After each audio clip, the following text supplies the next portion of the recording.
topic is your predecessor, Brian Higgins. Mr. Kennedy, will begin with you. If elected, you fill a seat vacated by a man who served in that position for nearly 2 decades. In that time, Higgins left a mark on Buffalo's waterfront. He revitalized Western New York's infrastructure and worked to make air travel safer in the wake of Flight 3407. With specific examples, how will you continue that success in this district? Well, first of all, I think our community owes an incredible debt of gratitude to Congressman Higgins for 19 plus years of leadership in Congress.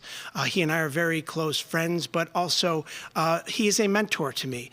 I grew up in South Buffalo as an occupational therapist, went to Duval University and worked in healthcare, but also volunteered, and he was one of the first campaigns I ever volunteered in and then interned in his office. I suppose the rest is history. The bottom line is he helped transform our community for the better in many ways that you've mentioned and in many other ways. To carry on his legacy and to carry on the momentum that's been created, bringing jobs and economic investment to our community, making sure that we're putting funding into Roswell Park Cancer Center for continued research and development and job creation, continuing the revitalization of our waterfront, all the way from the southern tier all the way to Niagara Falls. We have to continue to invest and grow our economy, grow jobs, and keep up the momentum.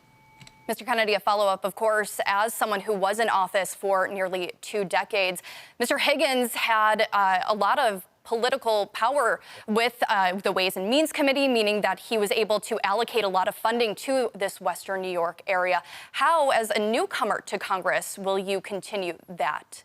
Well, certainly Congressman Higgins' shoes are very big to fill, and I'm going to go down to Congress and I'm going to work my tail off to make sure that I'm doing everything in my power to deliver for Western New York, that I bring our passion for the community, that I'm a workhorse that people know, that is a fighter for the needs of our community, that's one of us, that just brings the values that we all cherish as Buffalonians and Western New Yorkers, work in any way that I can to build relationships and deliver with those that I'm serving with in Congress. Mr. Dickson, to you now with specific examples. How would you continue your predecessor's success in this district?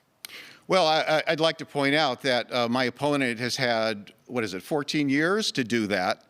And I don't think there's anybody in the state who thinks that the state is doing better in the last 14 years. We've been losing population. We're losing businesses. The rules on our businesses are getting worse. I talk to businesses about how onerous it is to get to open a business. And the facts are, and I, as a retired law enforcement, I like evidence. The facts of the last 14 years are that Mr. Dickson, I'm going to stop you right there. We're Sure. speaking about specific examples for this district that you would continue Mr. Higgins' success. We need to worry about the things that are really an issue with this community: crime, the migration, and the economy. But the way that government can pick, when government tries to pick winners and losers, they usually fail. We just have to look at the Buffalo billions. That is wasted money. We need to lower taxes. We need to decrease regulations so that bright entrepreneurs will want to start a business without government help. Mr. Kennedy, we are out of time, so we apologize. You will not have the chance to rebut, but you will, of course, have your closing statement.